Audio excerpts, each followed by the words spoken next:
policy and geopolitical issues, both domestically and internationally. I'm very happy to welcome today the members of the Centennial Society whose support has ensured the financial stability of the club.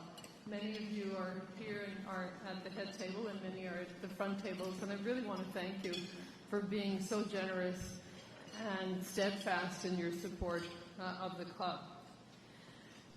We're also delighted to welcome several of our Economic Club 2018 fellows who are attending today.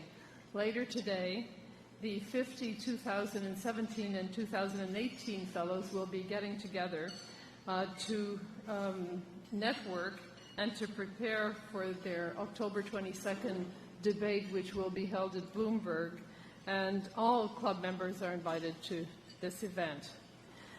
But what you've all been waiting for is, of course, the speaker who kicks off this season, and it's my great pleasure to introduce a friend, a longtime member of the club, and of course our guest speaker, Larry Kudlow.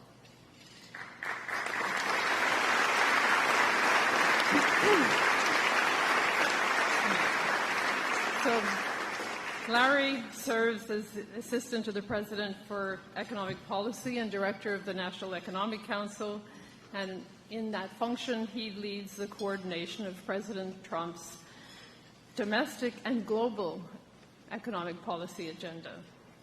Prior to the White House, you all knew Larry, of course, as a CNBC senior correspondent and contributor, and of course a host of the CNBC's primetime show, The Kudlow Report. He also served as chief economist and senior managing director at Bear Stearns. And of course, when he served under President Reagan, he was also a top economic advisor on economic policy.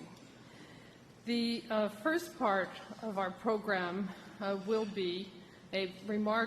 consist of remarks from Larry, and we will follow then by a conversation with our board member and also CNBC television star, Becky.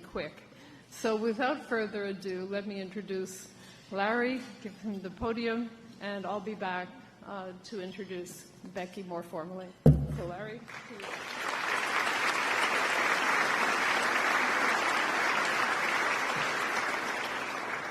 Thank you. Appreciate it. It's a great honor to be here. I appreciate the great turnout. I have been a longtime member here and board member and something or other, so it's great fun for me. I want to note, it's just interesting, here we are, September 2018. It was almost to the day that then candidate Donald Trump spoke at this club 2 years ago, September 2016, during the campaign.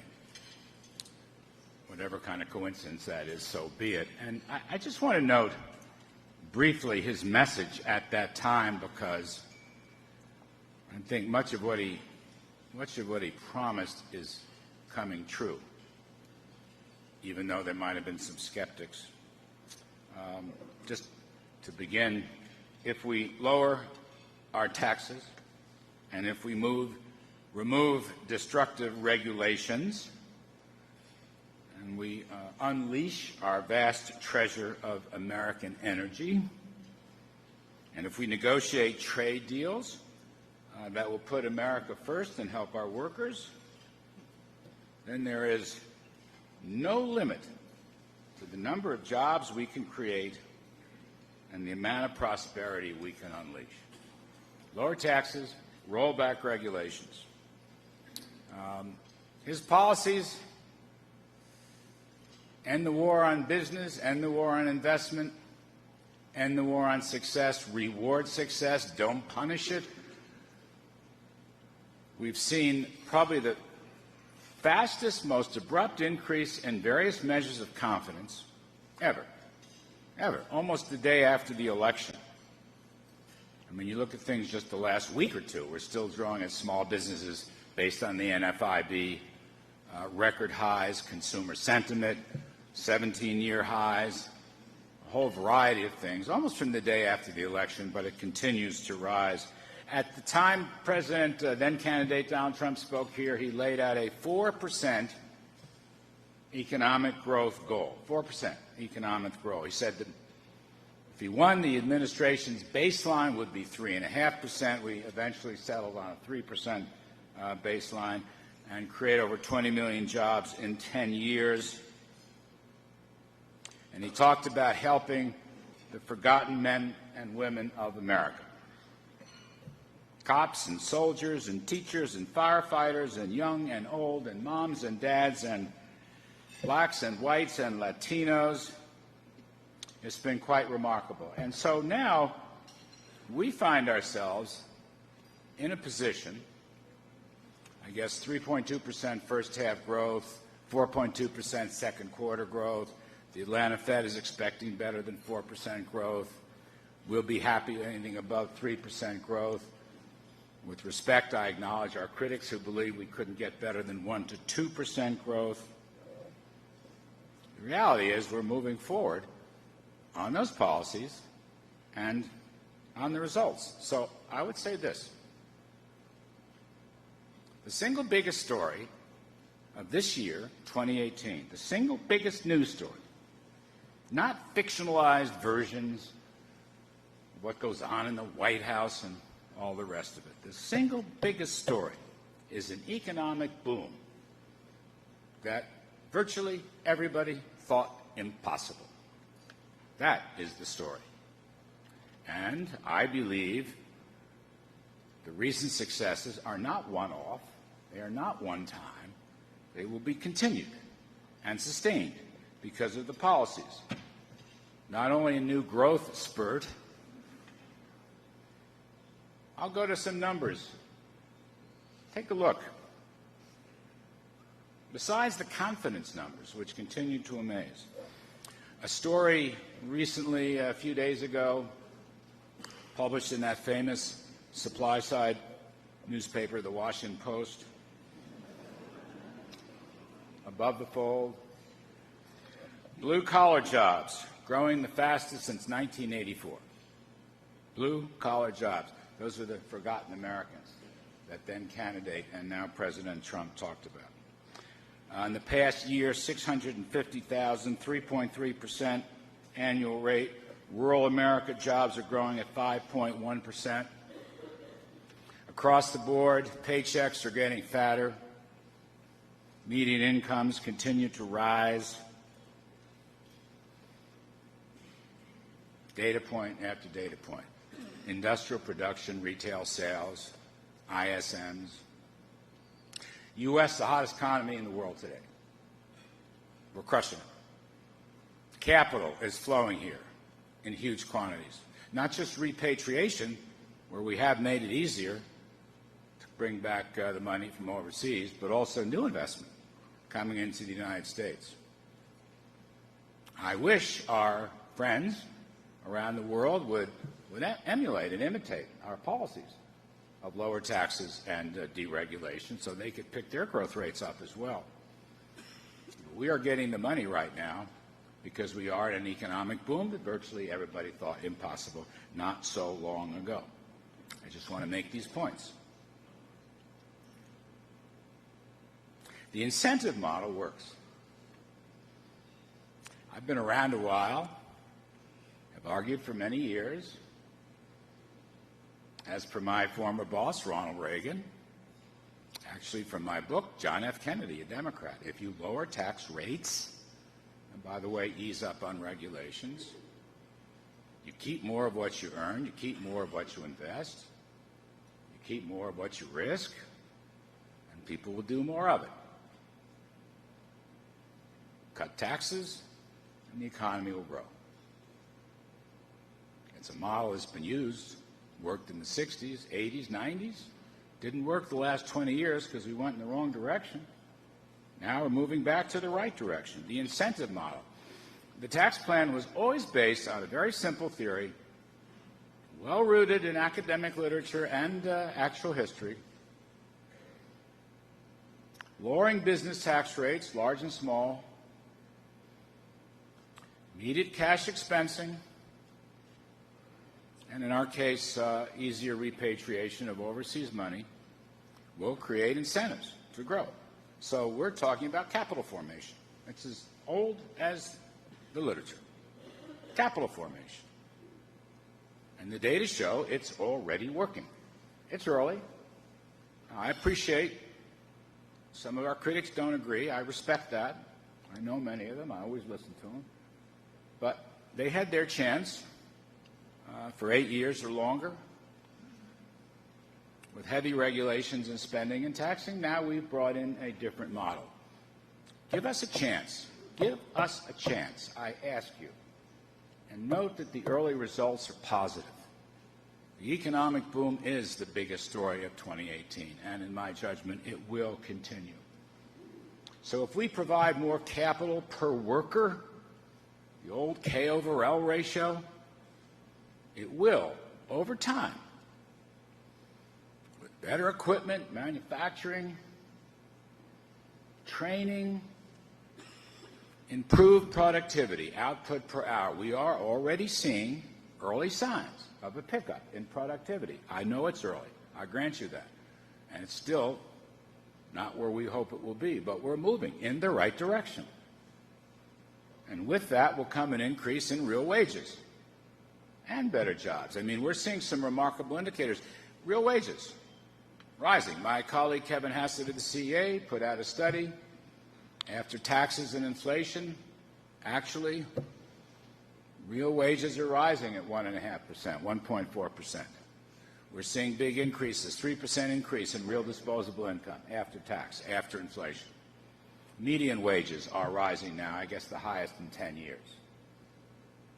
I acknowledge it's only been a year or so, but we're moving in the right direction, and the numbers continue to support this view. So more capital investment, more productivity, more jobs, and fatter paychecks, a healthy economy. The employment story has been solid. Unemployment rates, I guess overall 3.9%, and even more remarkably, unemployment rates for all various categories of minority groups are hitting historic lows or multi-decade lows. I put this out there because I think in the hubbub of Beltway politics, a lot of this is lost. I don't want it to be lost. The blue-collar workers are gaining, as I said before. The job openings are at record highs. Even the quit rate. More folks are quitting their job. You know why? For better jobs. And more people are coming out of the labor force to work because the wages have increased. This is good stuff. It's out there. Now, I know that U.S. is a free market economy. Government doesn't run the economy, essentially, at least not yet. But I would say, as I always have, government policies matter a lot. And an incentive-oriented policy where we aim to increase the economy's potential to grow, as I said, things that have happened in the past, new policies matter a lot. And I think that's part of the big change we are seeing. And again, it's not just a numerical change. It's an atmospheric change. It's a confidence change. Rarely seen. Rarely seen. So I will leave it at that. And let me suggest, last point. I know there will be questions on trade. Let me say this. Somebody who's worked with the president now in office for 6 months, and before that, I've known him many years, interviewed him many times on my former network and elsewhere.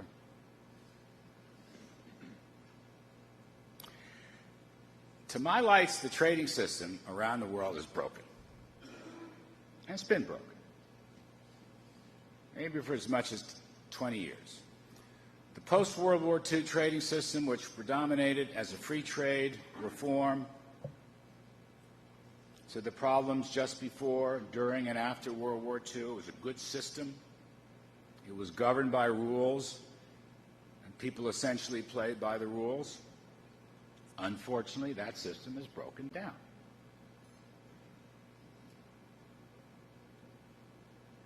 Free trade is a great concept.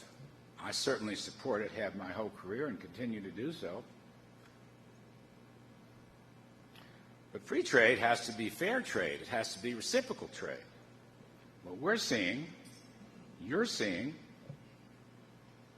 is countries are raising tariffs, non-tariff barriers, subsidies.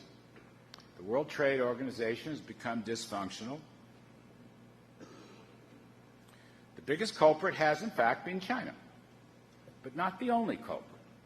And I will say right here on China, we are ready to negotiate and talk with China anytime that they are ready for serious and substantive negotiations towards free trade, to reduce tariffs and non-tariff barriers, to open markets, to allow the most competitive economy in the world, ours, to export more and more goods and services to China, to help them.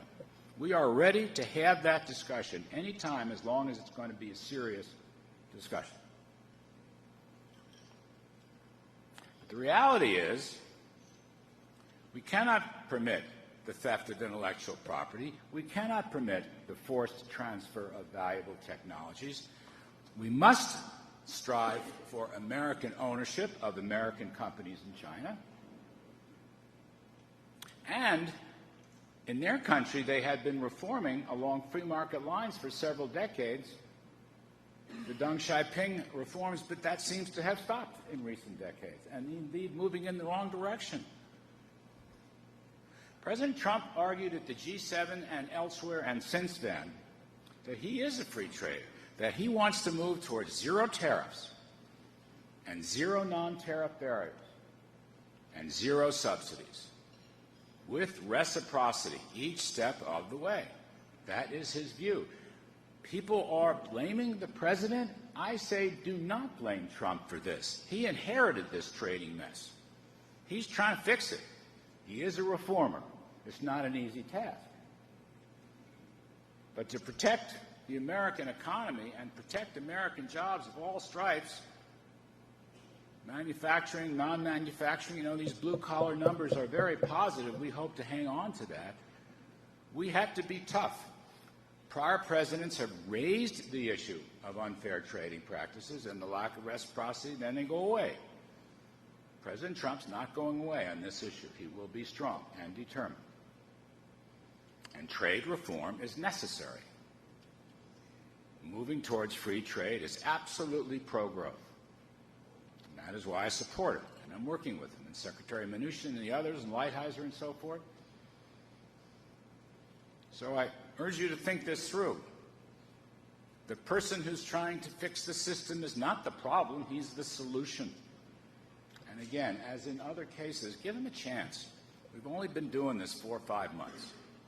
Already we've made some progress. We have a deal with Mexico. We're negotiating with Canada. We're negotiating with the European Union. We're negotiating with Japan. And as I say, we stand ready to negotiate with China anytime if they are willing to move towards serious talks to remedy trade problems. So low tax rates, lighter regulations, opening up energy, steady dollar, low inflation, a hot economy. I still think it's the biggest story of 2018. And I think it's a story, as long as these policies are intact and not overturned, that's going to continue for quite some time. America is a great nation. We have a great economic history. From the end of World War II to 2000, we grew at 3.5% a year. Don't tell me we can't get back to that. Don't tell me we're locked into 1 to 2%. We're not. With the right policies and the right incentive structure and the right freedoms and the right support of businesses and individuals and entrepreneurs and innovators and creators, we can continue a new success story. The President mentioned it here 2 years ago, almost to the day. It's my great honor to serve him and to remind you of his goals. And there's no turning back as far as we are concerned. I thank the Economic Club in New York for having me. I'm honored by all this. And I'm gearing up for my pal Becky Quick and her various questions. Thank you very much.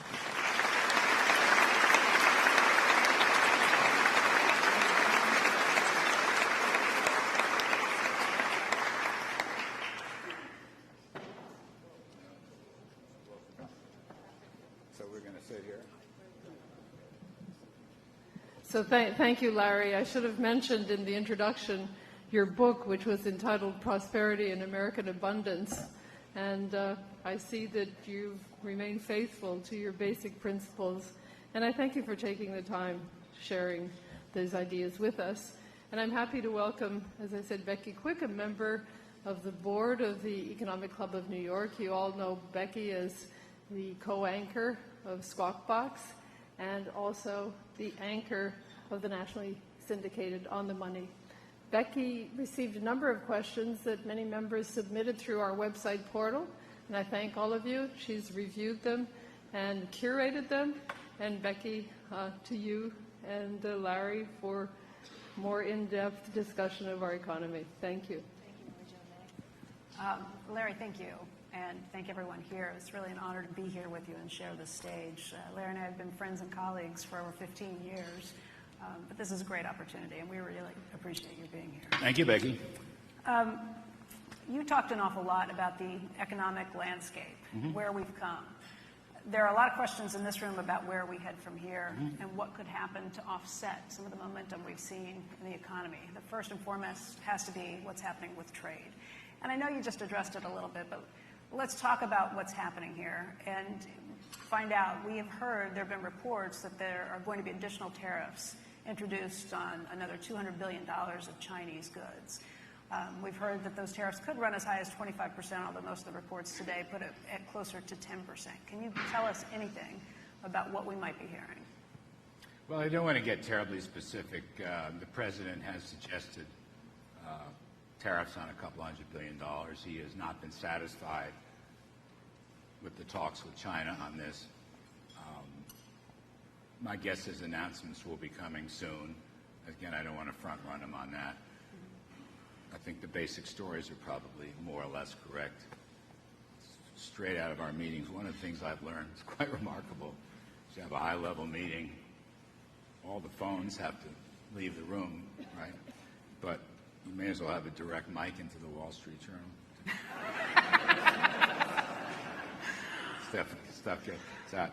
So again, I don't want to be specific on that. The President has talked about it, and announcements will be coming soon. We have not seen a massive reaction in the stock market to this. Yes. Some people have been surprised by that. Have you? Well, yes and no. I mean, I think in its wisdom, the stock market sees, first of all, the big story here is the change in policies that I mentioned before and the economic boom which is emerging. I think that's really the big story. I mean, stocks are close to an all-time high. Profits are close to an all-time high, along with the other data points that I mentioned. The tariff story may be a very good force for good. Don't rule that out. It's, like I said, people want to blame President Trump for fixing a broken system, and I think that's unfair. So the stock market, which may be discounting, I don't know how far in advance, maybe it's saying, you know what, some of these reforms are necessary. And they're being done cautiously. There's lots of discussions inside the government and with private sector people. I understand there are disagreements. as is always the case when you undertake big reforms. But I don't see any reason to think at the present time that the president's trade reforms are going to damage the economy. In fact, I think the president's trade reforms will help the economy. And just one recent example is Mexico. Sure. You know, that's a good thing. And my hope is we'll get more progress with Canada, the European Union, Japan, and perhaps China. I don't want to rule out China. I'm just saying that we still await serious talks. That's all. So I think that's why the stock market continues to do very well. These may be positive developments long term. Well, we talked to a lot of people, obviously, on CNBC, and most of them, when asked why they don't think the stock market's been impacted, say they think that this is a negotiating tactic, that this will eventually be resolved, that they don't anticipate seeing the full additional 200 billion tariffs come on, or even the 267 billion after that, that they would weigh things differently if they thought that was a real threat. What do you say to that? Well, I don't want to get ahead of the president, and I don't want to get into a lot of details about this. But it is a grand strategy of negotiating. It is President Trump's brand and style. He's tough. Mm-hmm. He's laid out his goals. I think they're very sensible. As I say, it is a free trade strategy, but it's hard to make the reforms.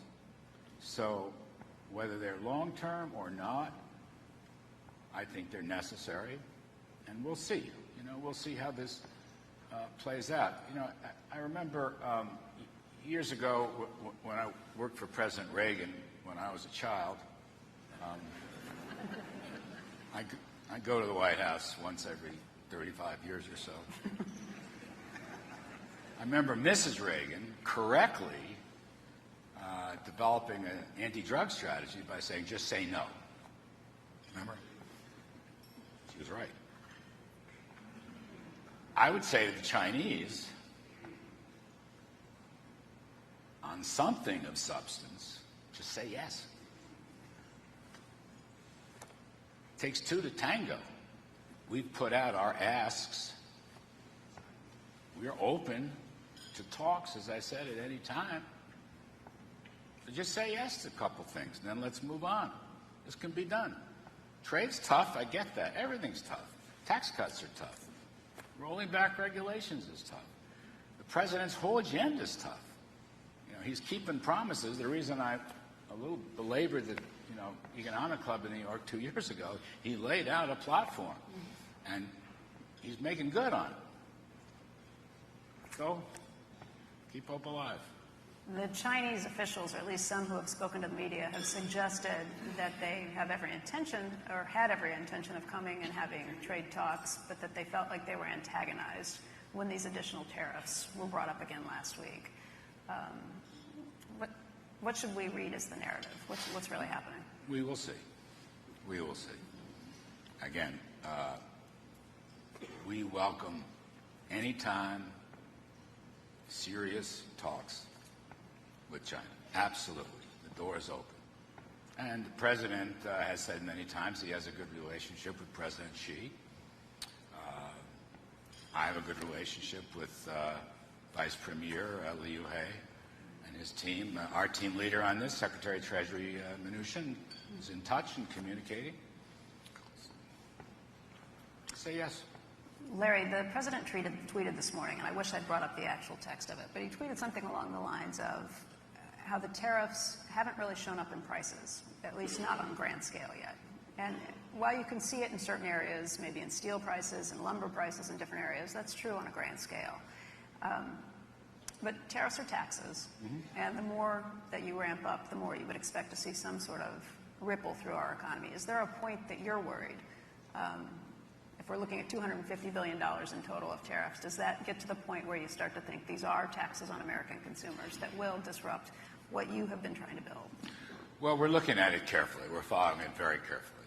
I don't think we're near that point right now. I mean, again, I think the singular story here is an economic boom that most folks thought was impossible. That's really the big story. With respect to the impact of tariffs, we'll see. I mean, we're following it. I don't see any problem right now at all. Also, there have been questions about certain companies. We had an analyst we spoke with today who says he watches Apple shares as his proxy for how concerning these talks are, that Apple would be one who would be potentially hit pretty hard. I just wonder, is there anything you watch as a proxy? Is it the Dow Jones Industrial Average? Is it the dollar? Is there anything you're watching to say, okay, it's all clear, we can continue? Well, we try to watch everything. On Apple, by the way, we've spoken to Mr. Tim Cook many times. He's a very smart guy. He's given us some good advice. Sure, I mean, we're watching currency markets. We're watching stock markets. We're watching as much as we can possibly watch. I mean, I think right now, one issue is the Chinese stock market has had a very rough time of it this year. And I think their economy is softening quite a bit. Now, whether you can relate that to the tariff story or not, I would just say my own personal view, something called state-run capitalism doesn't work. It never has. It never will. I don't think the Chinese gang particularly agrees with that, but we will see. But look, we try to keep an eye on everything. Our data, their data, European data, everybody's data. We have a terrific Council of Economic Advisors. Treasury is hard at it. We know that it's not easy to make reforms. Okay, but that's the president believes that's the right path. I happen to agree. He believes he has a mandate to do that. And it's not monolithic. I mean, we just signed, Congress just passed this 1,700 tariffs were reduced. We're willing to do that. So it's always aimed. But again, in order to level the playing field, get some reciprocity, and get to what we euphemistically call the 3 zeros on tariffs and non-tariff barriers and subsidies, you're going to have to take tough steps. Maybe it's a wake-up call. What advice did Tim Cook give you? Pardon? What advice did Tim Cook give you? Actually, only thing I'll say on that with Mr. Cook, all conversations are private, but he really loved our tax reform. Really loved our tax reform. He said it to me in my office up on the second floor, and I went down with the meeting in the Oval Office. He said it to the president. President liked that. All right, let's talk a little bit about the strong economy and what the implications will be in a lot of different places. At some point, the Federal Reserve is going to continue to raise interest rates, and expectations for how quickly that will happen have risen as the economic numbers have improved. There was also someone who laid out to us this morning this theory that if you see additional tariffs, that will increase the inflation numbers. That will in turn force the Fed's hand sooner. That in turn could lead to a stronger dollar. And how does all of that play in? Have you thought about that? And where do you think we're headed with some of just the Fed rate hikes? Or is it happening for a good reason or for a bad reason? Look, first point, Fed is independent. Fed is independent. That's a key point. The second point is inflation is a monetary phenomenon. So you can have individual or specific price increases or price decreases depending on a whole variety of things, supply and demand, and so forth. Inflation is a monetary phenomenon. If the dollar were falling rapidly, that would be a signal of inflation. It's not. It's been steady. That's great. Great countries should have a steady, reliable currency, and we do. Only thing I'll say, and just my view in general, you've heard this before,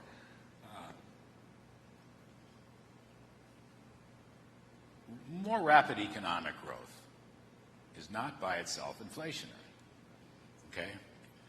More people working and prospering is not inflationary. I mean, for heaven's sakes, we haven't had any cap goods increases in almost 20 years. We haven't had any real wage increases in almost 20 years. We've had some, but very little.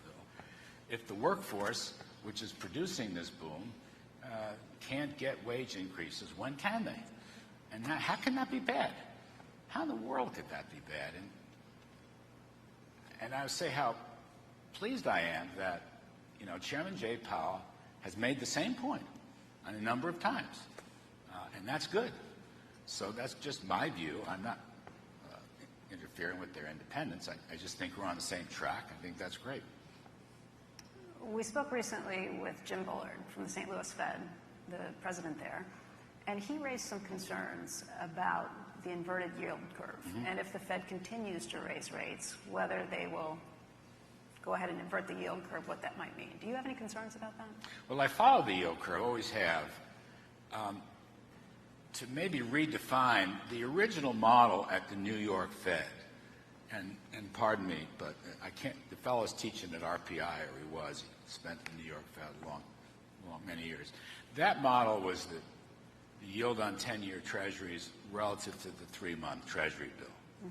And it's still positive by 90-ish, 95 basis points or so, something like that. Don't quote me to the nickel, but it's more or less that. That's okay. That's fine. That's not a recession signal. I think the recession probability from that model is very low, 12-ish%, something like that, 13%. So that's pretty good. So using that model, we're fine. That's all I'll say. Let's talk a little bit about CBO numbers that were put out last Yes. week. These are the numbers that are for the first 11 months of the fiscal year through August. They showed that receipts at Treasury were up 1%, but that spending was up 7%.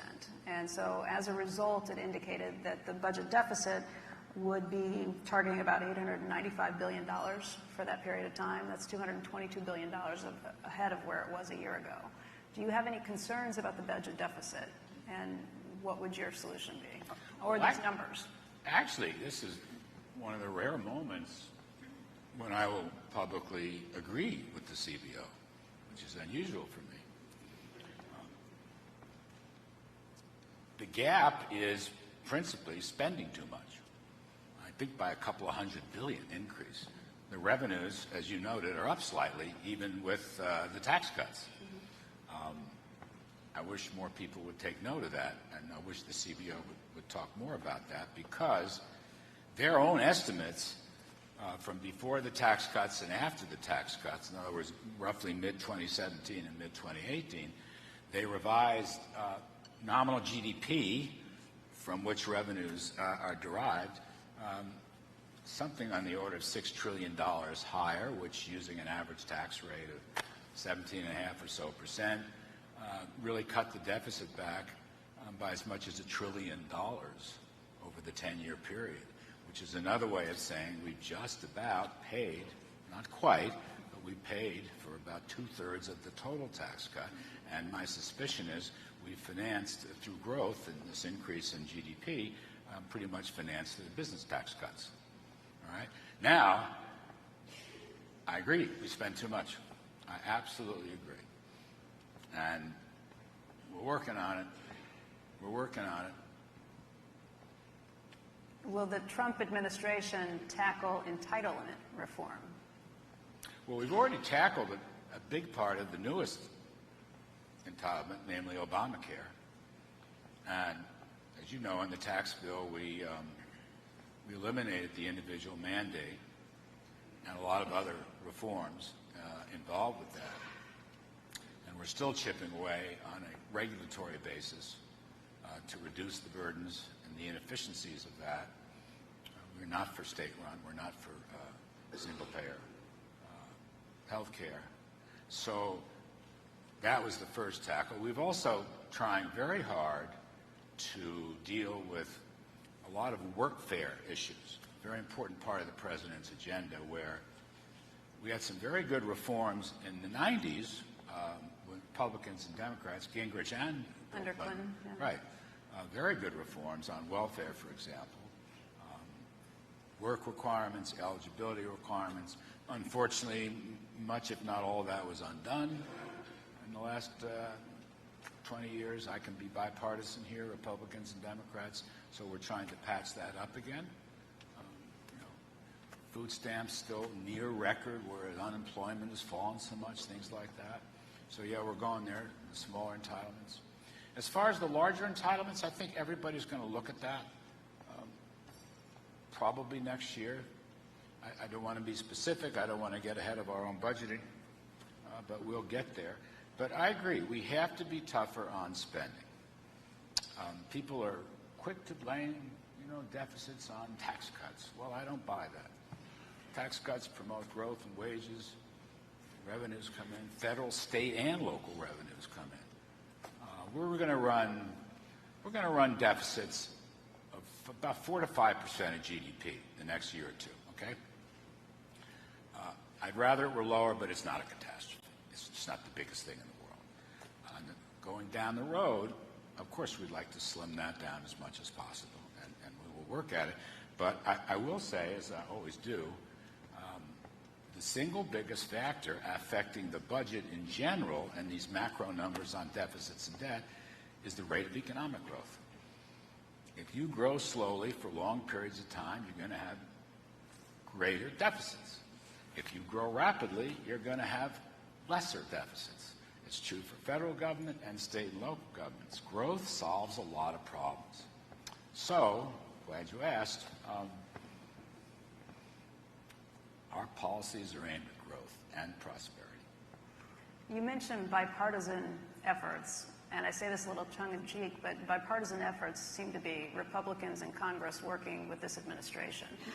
What happens if the Democrats actually take control of the House and or the Senate? What happens to any of your plans at that point?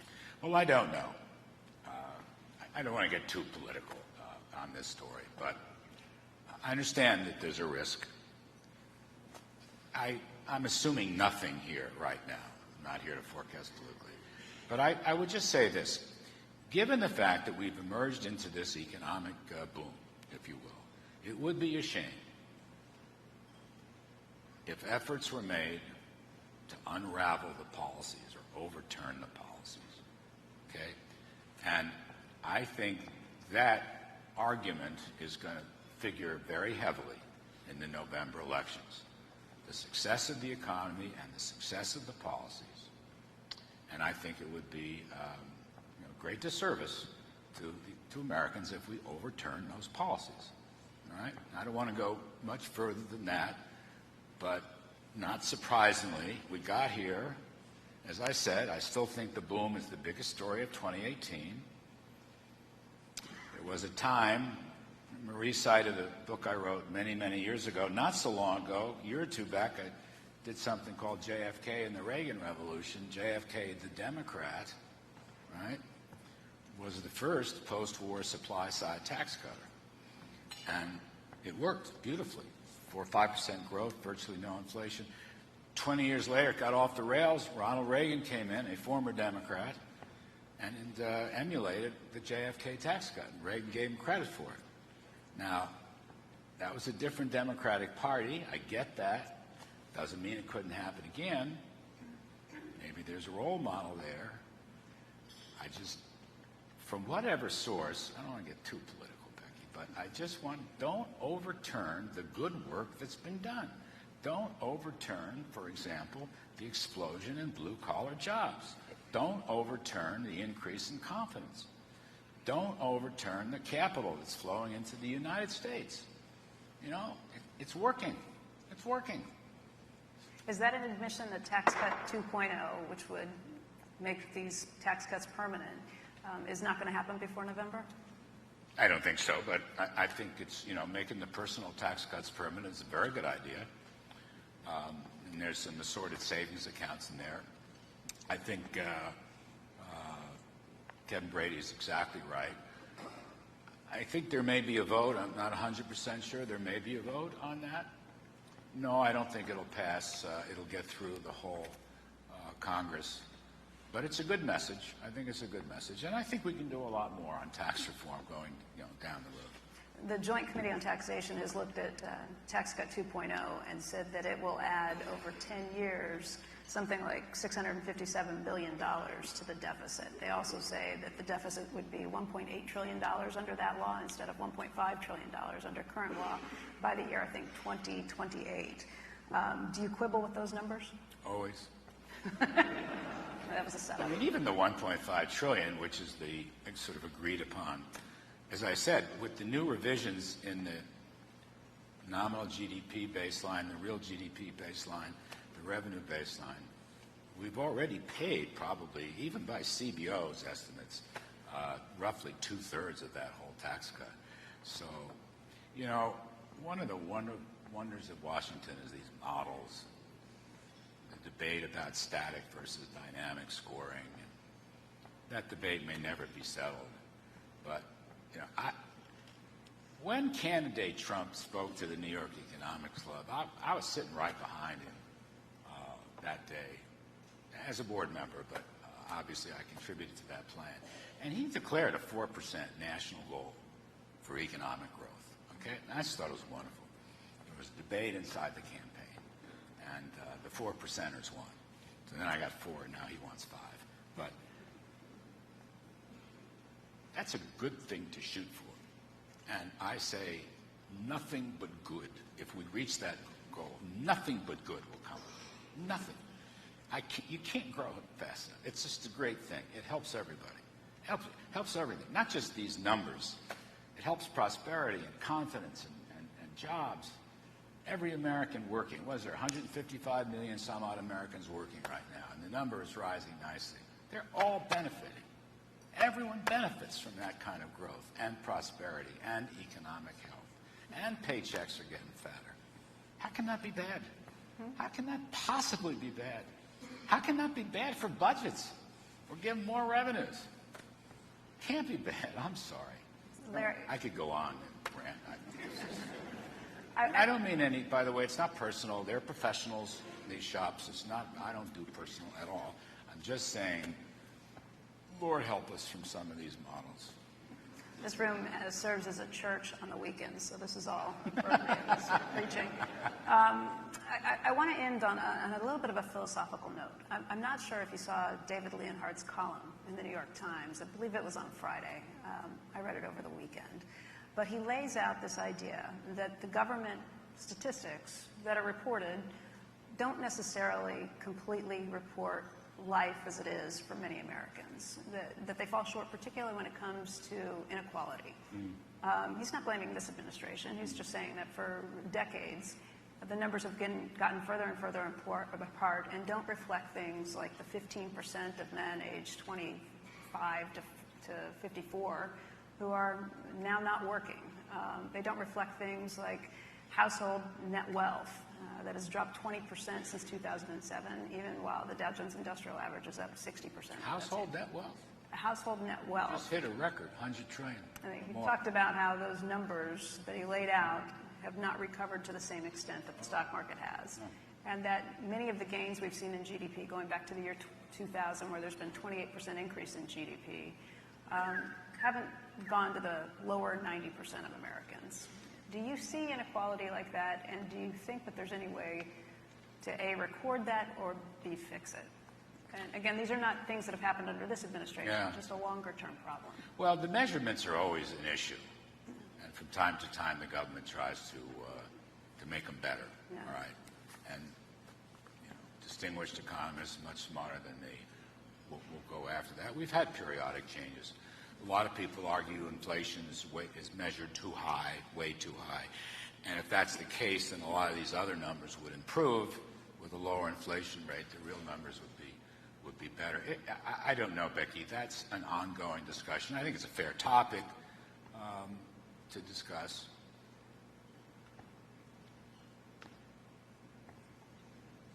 I want to just, again, in a philosophical sense,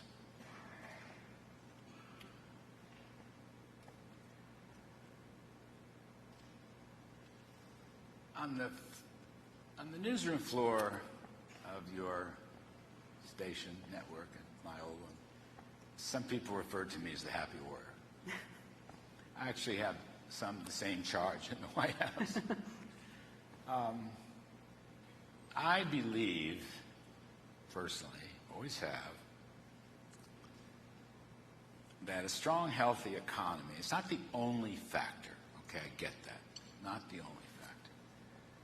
But I think that this country, and probably others, but this country is always happier, friendlier, more confident when the economic winds are blowing warm. In the book we wrote almost 2 years to the day, I think that was the opening chapter. Americans were cranky, pointing fingers at each other, not happy campers. I sense it myself. I travel around a lot, or I used to. So apart from the statistics, I think there's an emotional content to a better economy where opportunity is strong, achievement is strong, where we do reward success, not punish it, and where we help each other and we don't point fingers. You follow? This is all qualitative stuff, Kudlow stuff. I don't know what it is, but I'm an optimist, and I just think in terms of who we are and how we relate to each other, our level of civility, for example, things are always better when the economy is better. Okay? I just believe that.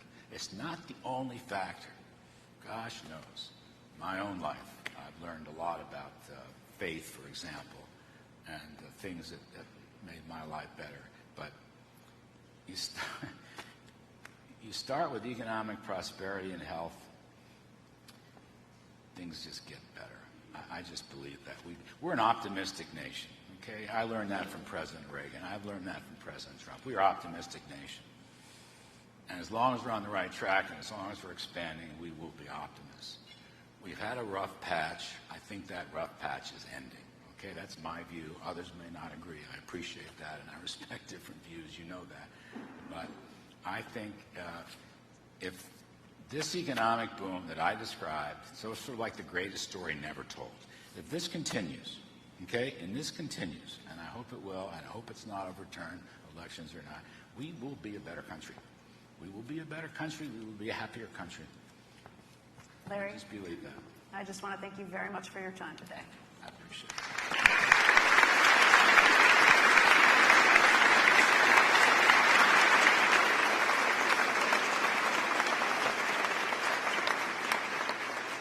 And I just want to thank Becky and Larry.